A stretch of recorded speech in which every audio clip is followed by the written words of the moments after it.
can convince you of a couple of ways in which we can do that today. But one of the things that I wanted to say before we get any further is that the things and the principles and the ideas that I share in this talk today, they're relevant regardless of whether you're in a kind of formal leadership role.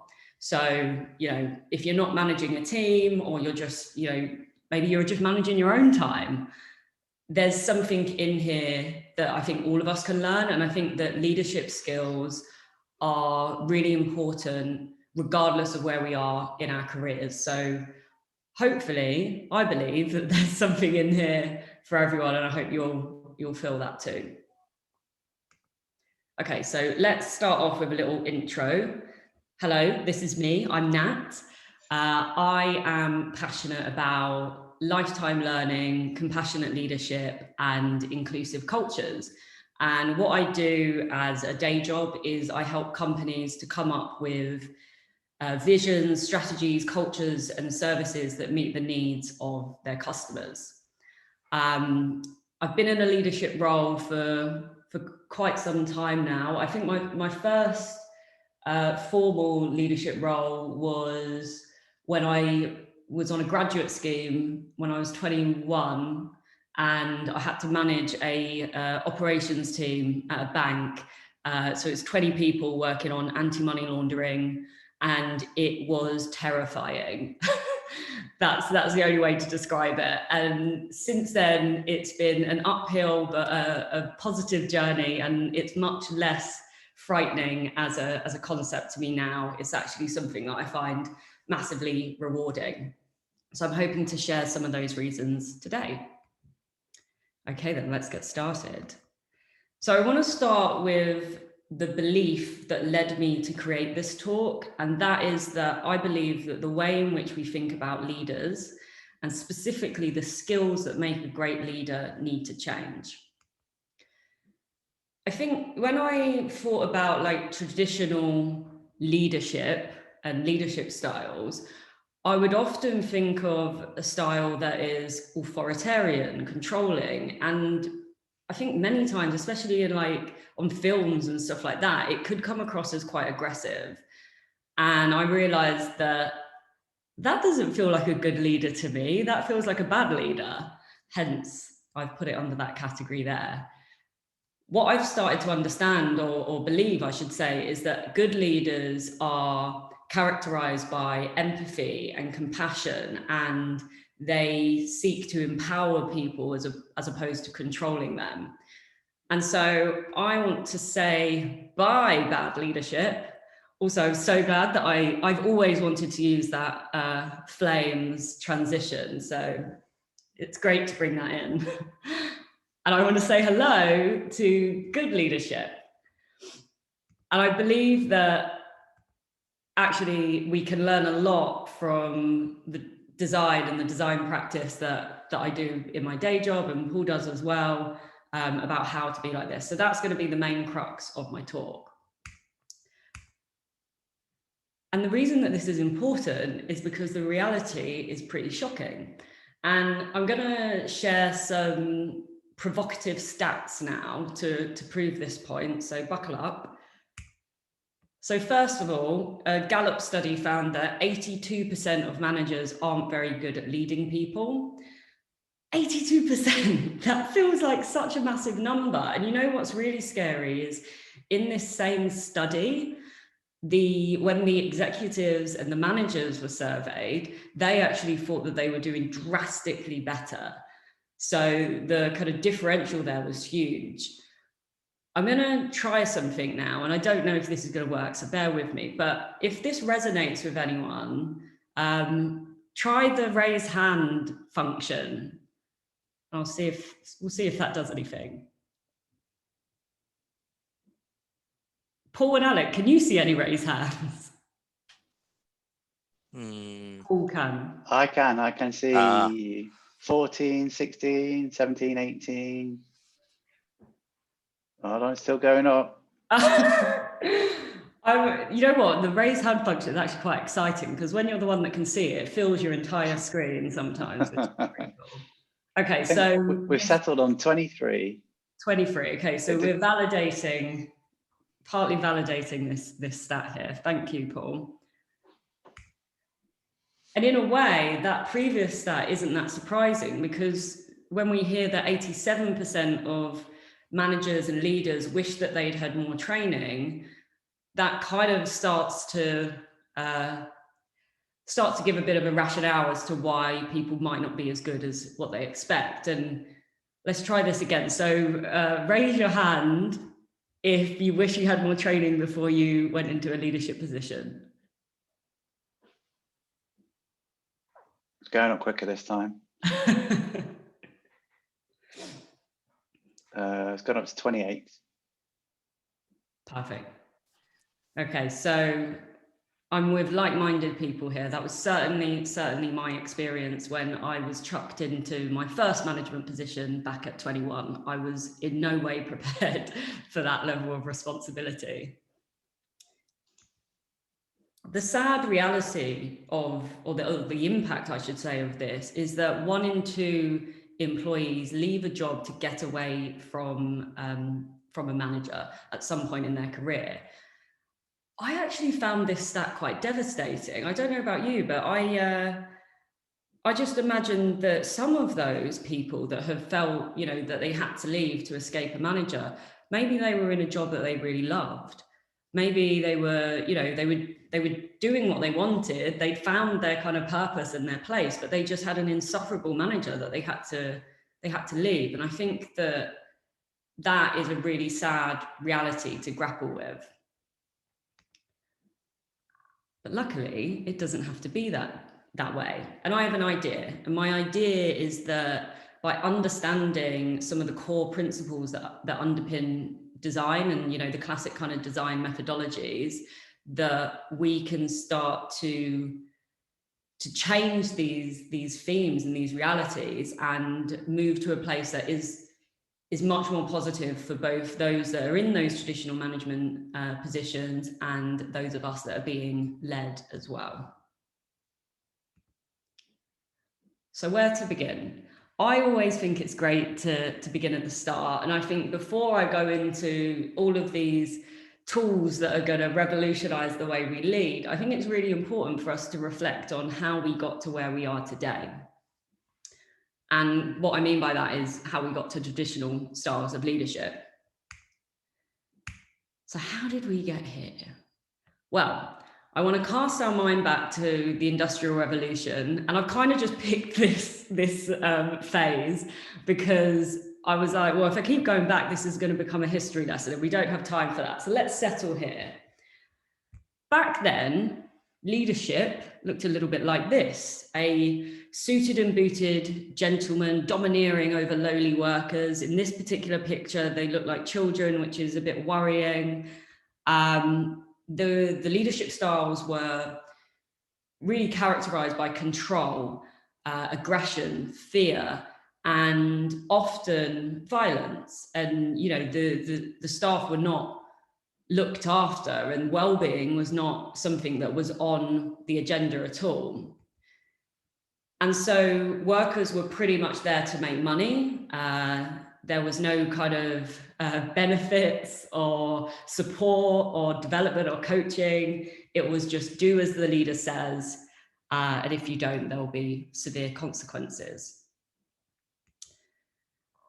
What transpired out of that, and I might be, pulling at strings here, but I do think we can learn a lot from that traditional way of the workplace. And I think what came out of that was workplaces that are strictly hierarchical, ones where decisions are pretty much solely made at the top, maybe by one or very, very few people.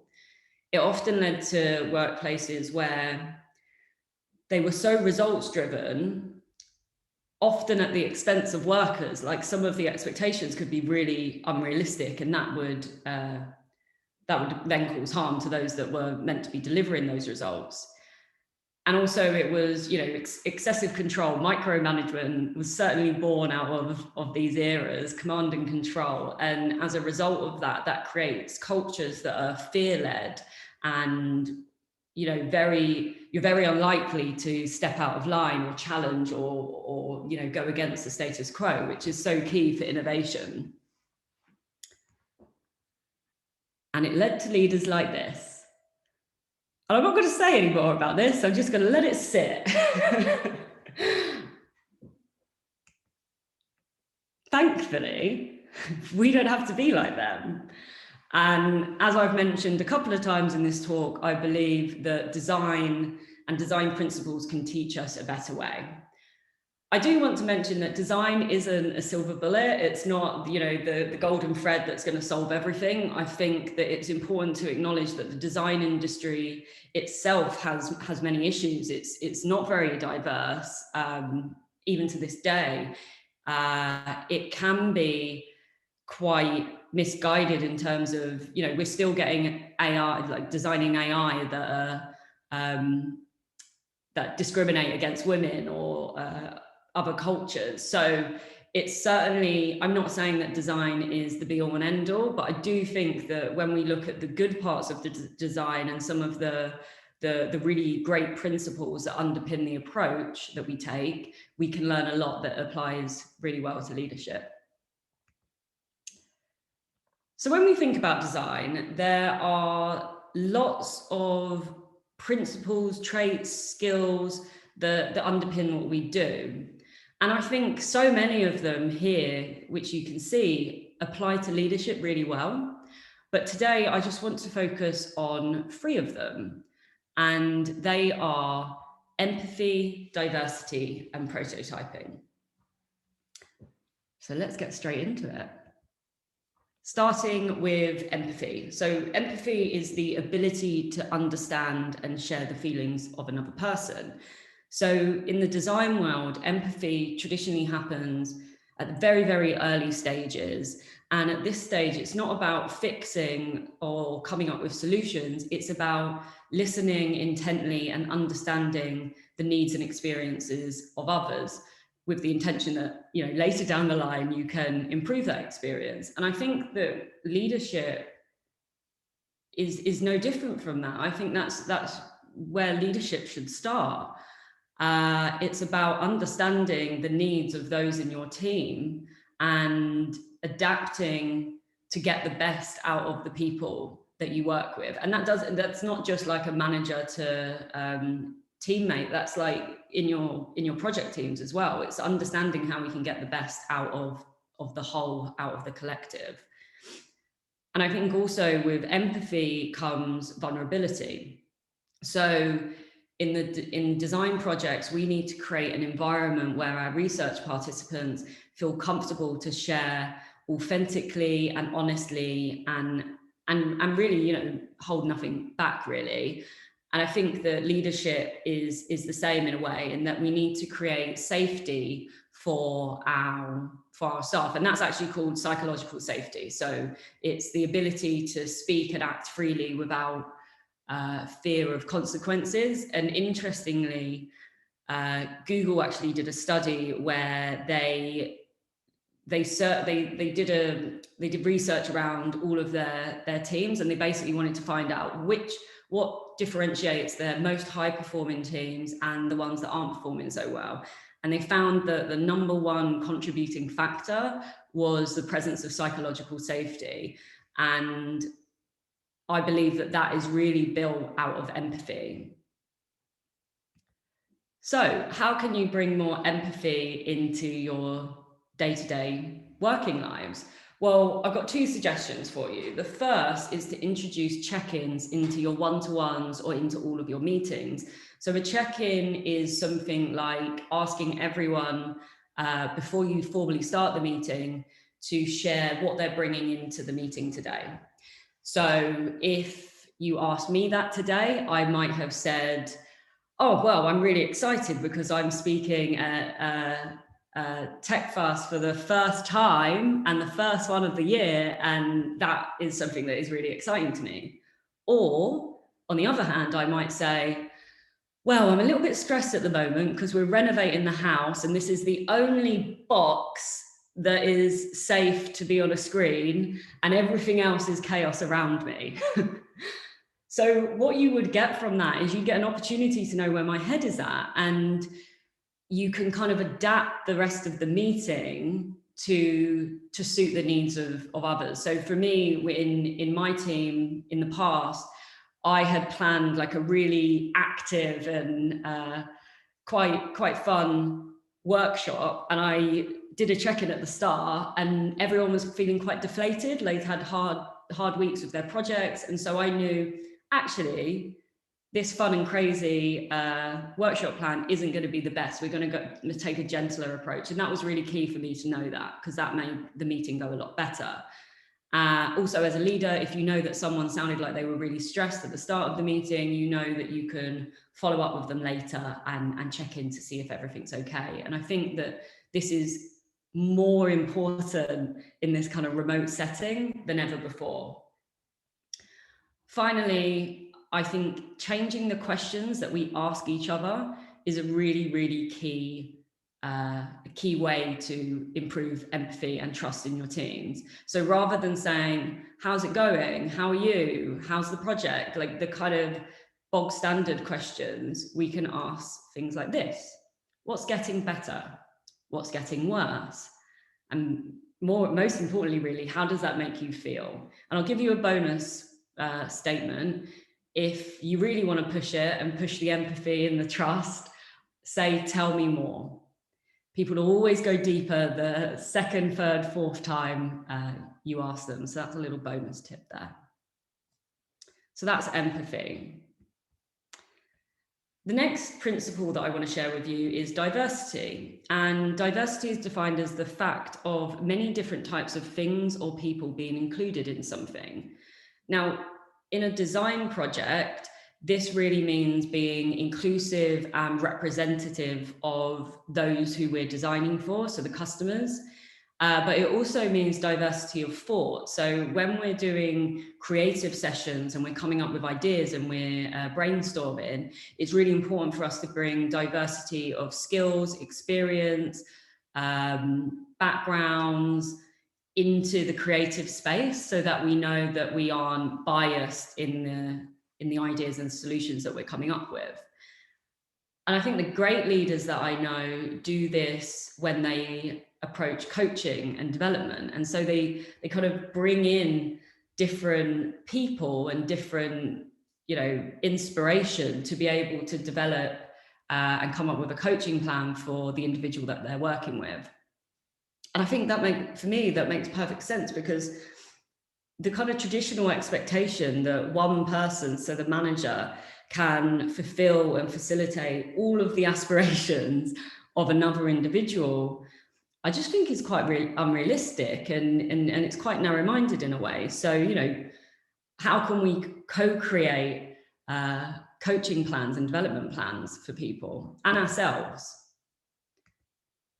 So here's a way that you can do that. If you are a leader and have quite an expansive network, then one of the most generous things you can do for your team is to open up your network to the people that you're working with. So become a matchmaker. If you know someone that is an expert in motion design and you have someone in your team that really wants to explore that and develop in it, let's match them up. If you're an individual and you're thinking, I'm not quite getting everything that I want from my manager relationship, you can explore mentoring opportunities to fill some of those gaps. And if you're a leader, you can facilitate that as well. So a good example of this is that in the past, I have managed product designers. Now, I'm traditionally a strategist and a service designer. So rather than trying to pretend like I know everything about product design, which I don't, I would match them up with the design leaders that do cover up that space. It doesn't make my role obsolete, because I can still coach in the places that I have strengths in. So that might be consulting, stakeholder management, or workshop facilitation. So they get the best out of me as a coach, but they also get the best out of others as well. And finally, we have prototyping. So if empathy was at the very start of the kind of design process, then prototyping is traditionally near the end. And this is the approach that you take if you have an idea and you need to test it out to see if it's any good.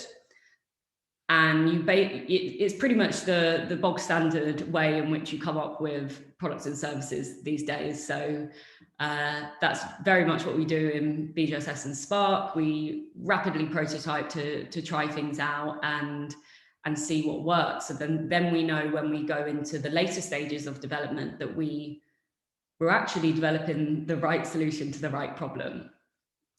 But who's to say that you can't prototype your career choices?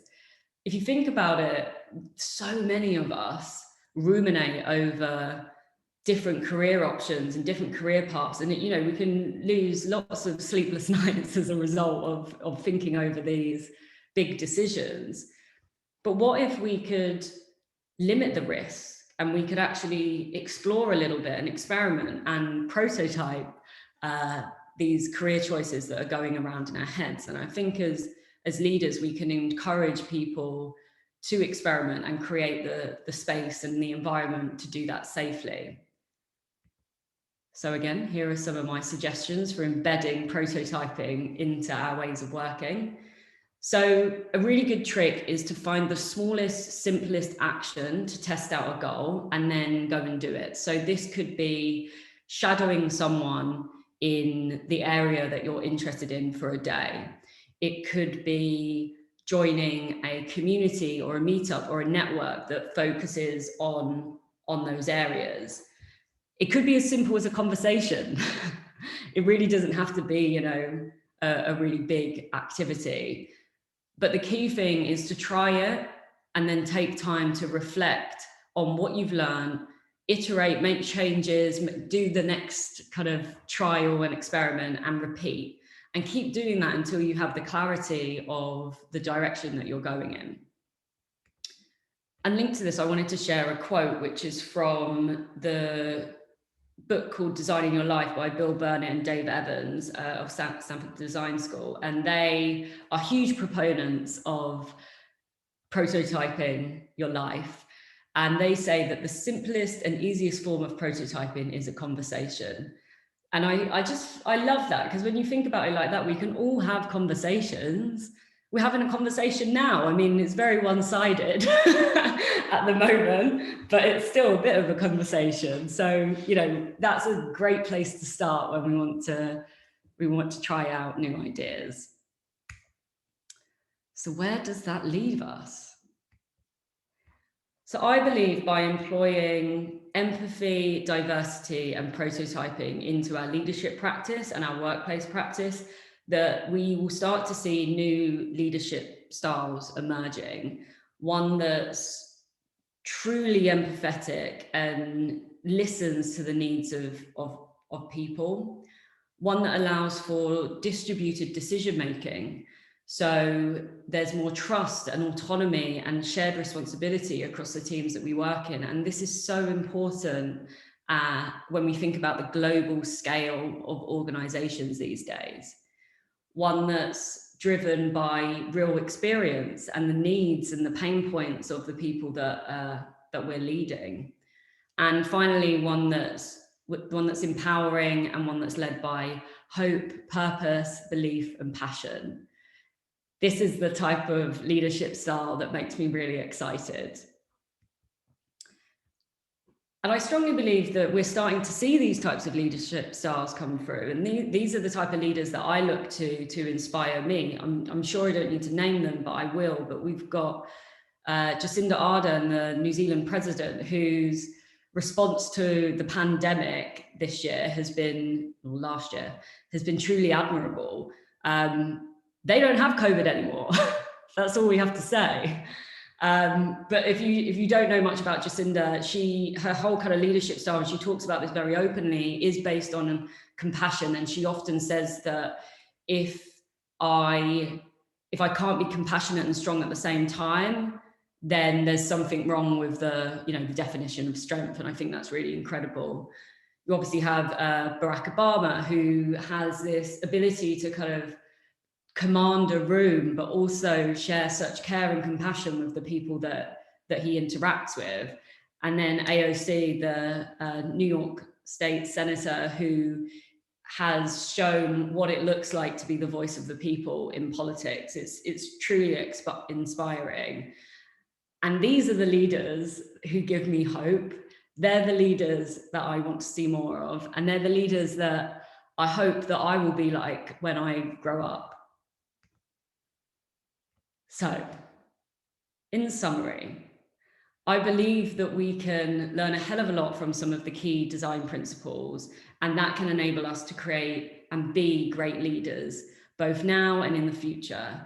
So specifically, I believe that practicing true and authentic empathy with those that we lead and also work with. Secondly, that encouraging and facilitating diversity of thought in our development and with those that we lead. And finally, creating an environment for career path prototyping, either for ourselves or again, for those that we lead. So these are the principles that I think that we can learn a hell of a lot from, and those that I try to embody in how I lead in my day-to-day. So I'm not going to ask the question of where do you sit, because I'm hoping that by the end of this, you're with me on the right-hand side. But I know that some of you might be thinking, well, that's all well and good, Nat. Yep, I totally want to be on the right-hand side. But what if my organization or my manager is skewing more to the left? What if they're kind of still in 2020 and they're not ready for this 2021 vision? What do we do then? So I really wanted to touch on that. So I want to share another belief of mine, and that is whether you're in a leadership position or not, you have the power to role model the behaviors that you want to see. So here's a couple of ideas. So if you are in an environment or you have a manager that is more traditional, more on that kind of bad leadership side, here are some tips that I believe that you can bring into your day-to-day to help you. So first, I think it's really important to map out and understand your circle of influence. It might be a project team, it might be just a team of two. Understand what that area of influence is and where you can role model the behaviors that we've spoken about. Second, I think it's really important to look externally, whether that's a mentor, a community, a meetup group. Build that external voice that can inspire you and give you the kind of the tools and the inspiration that maybe you're not getting within your organization. And the third is, if it really is too much and you don't see light at the end of the tunnel, and you are really kind of struggling with the environment that you're working in, know that you can leave. No one needs to put up with a toxic workplace culture and a workplace environment. And I know that in the context that we're in right now, this can feel like a really scary option, but it is always there for you to leave and take control and demand a better workplace, one that supports you and your development. I strongly believe in that one. And that is the end of my talk. Thank you very much for listening. Hey, I'm going to do like a virtual class. That's the thing with virtual, when people are not on, you don't get that response. So yeah, although there's been some already positive comments flowing in, as you would imagine, but that was great. Thank you, Nat. Should I stop sharing? Yeah, you can do. We've got quite a few questions, so we're going to open up for Q&A now. I was going to give some immediate sort of thoughts. That's right, because I had a question. Apologies. I'll pull rank because go on then, jump I can. In. Well, no, it's interesting because I think BGSS, where I work, at some point in the last couple of years, we've deliberately moved away from what you might think of as traditional line management and had more of a what we call a squad lead type model. I'm a squad lead, and I'm, the recruitment guy, talent acquisition manager is my job title, but I lead software engineers and, technical architects and delivery managers and people completely outside of my discipline. And I think, to your point around the diversity, actually having people who are hopefully people like me and are really passionate about the job, it really doesn't matter if you have that discipline knowledge, because you can find people in your network and those technical experts to help in those areas of development, I suppose. So I was just reflecting on that as you were talking, and also wanted to get your thought on our current style of that sort of squad thing as opposed to traditional line management. Yeah, so I'm a really big advocate of multidisciplinary teams, especially for coaching and support. And actually the Spark team, I think we had the squad model for about a year before it was rolled out across all of BGSS. So I was one of our first squad leaders.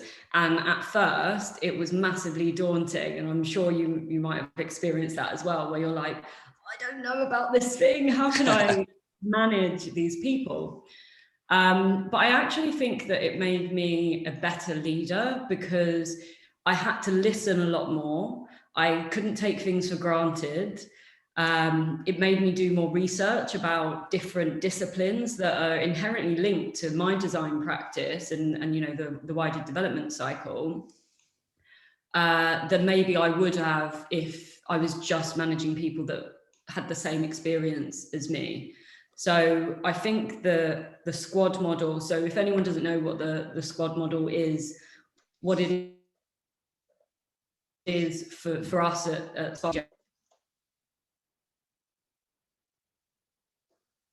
GSS is we have a group called leader, which I guess is the equivalent of the line manager. But the key difference is that the people within those squads are from all different capabilities. So you could have a developer, you could have a technical architect, you could have a BA, you could pretty much have a whole project team within one squad effectively.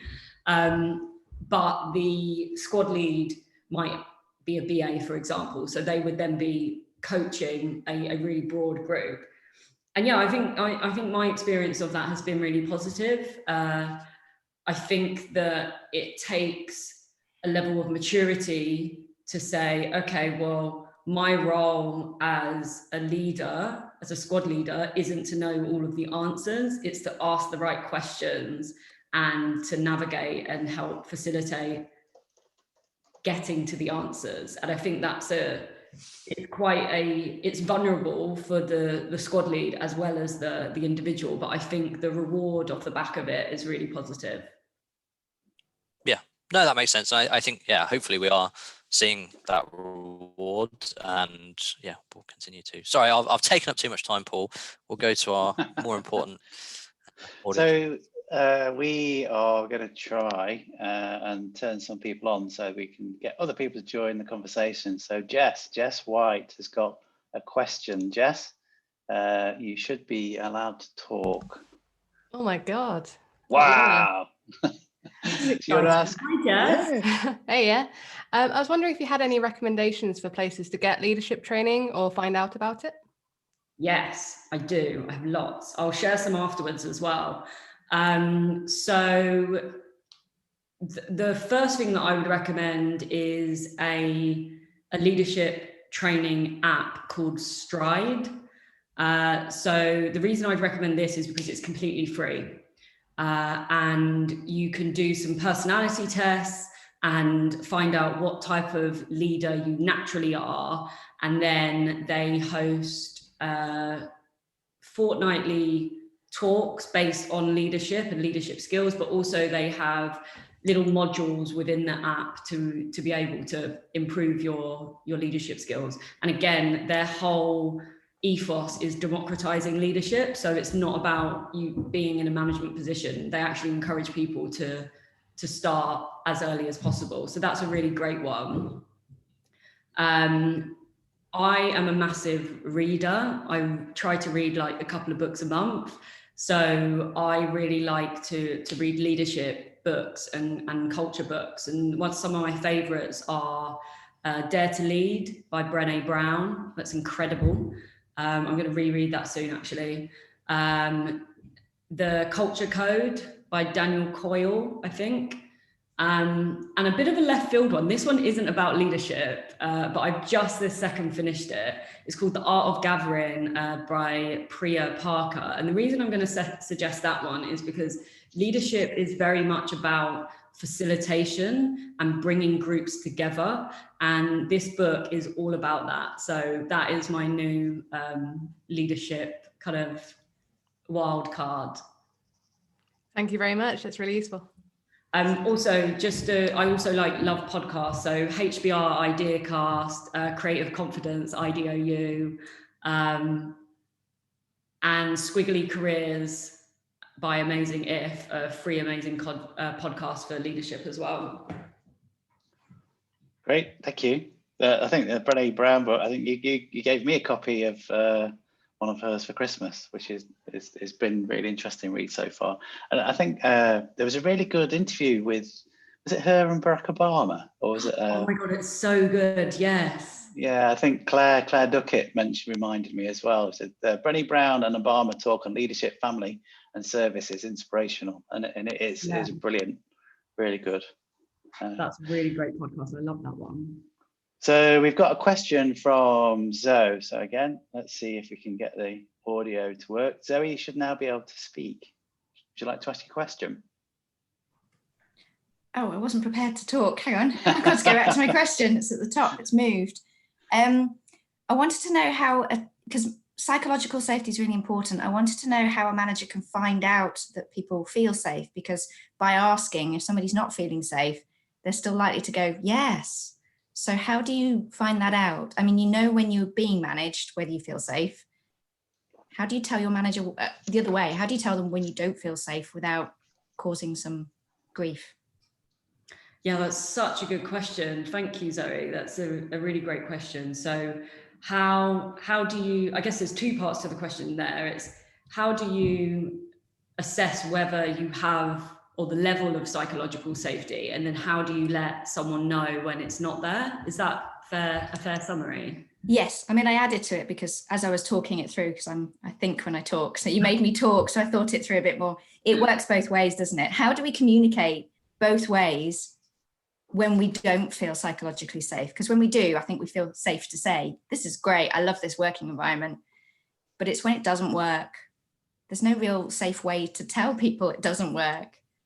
Yeah, I think so. If we start with the leader, I think that this is where something like empathy is so important, because if as a leader you're making a conscious effort to understand deeply how people are feeling, you can probably start to sense when people aren't quite telling you the truth. It's that kind of, in the design world, we often use the language of the 5 whys, and you like keep asking why, like a toddler, until you get to the core of something. And I think intuitively we can feel when that discomfort is coming through, but practicing empathy daily and constantly is really important. I think as well, something that I've certainly, I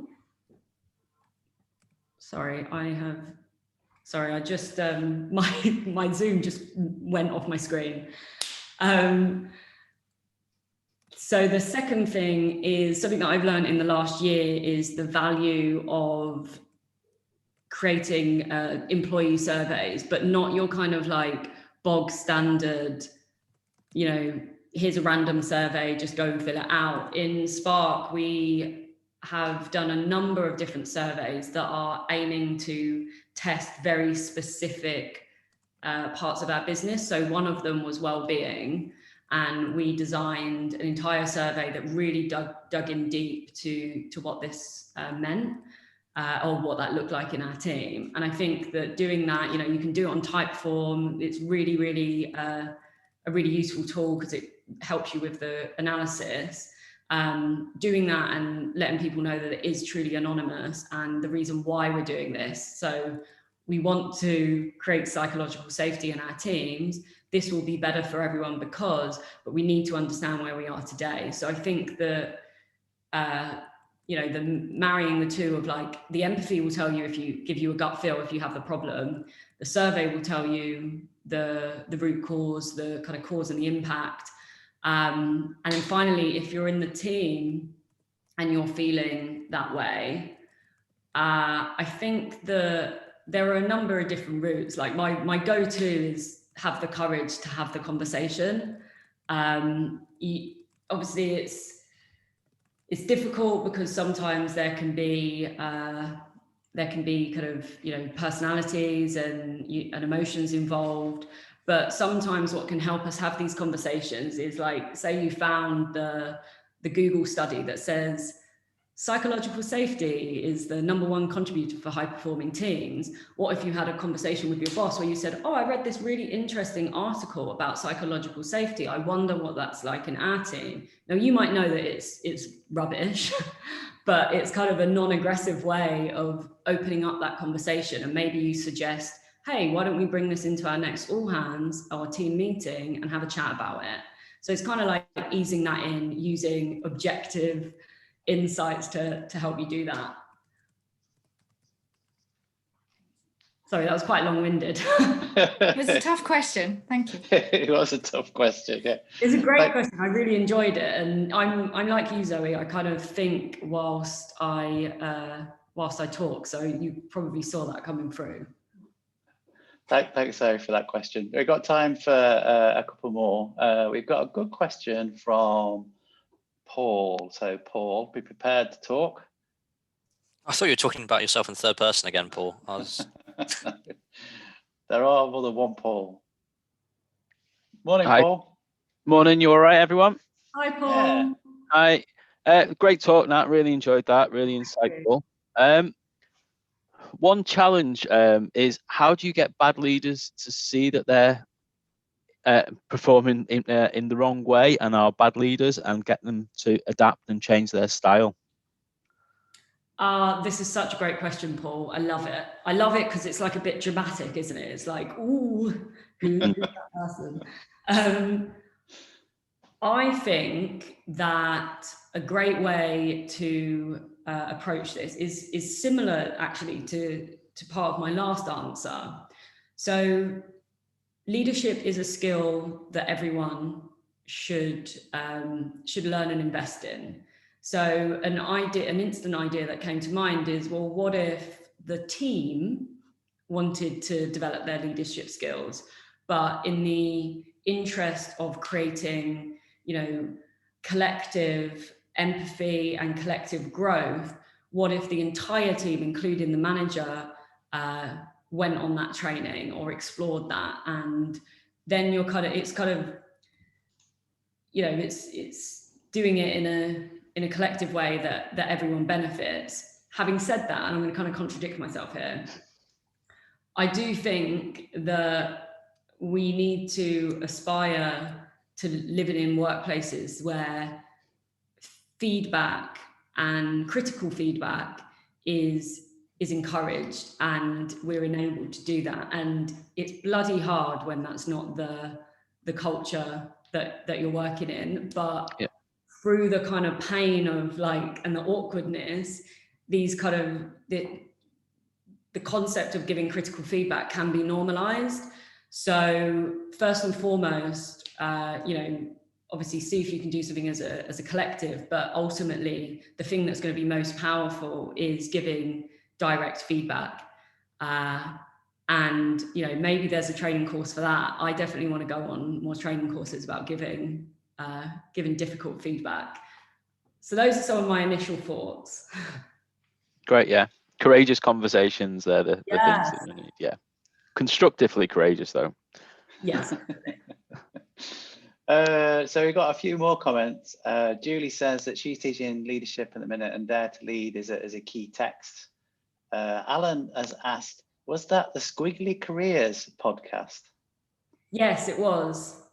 I was just about to try and spell squiggly off the top of my head, but my mind went a bit squiggly just thinking about it. Yeah, Alan's done a good job. I think he's got it right.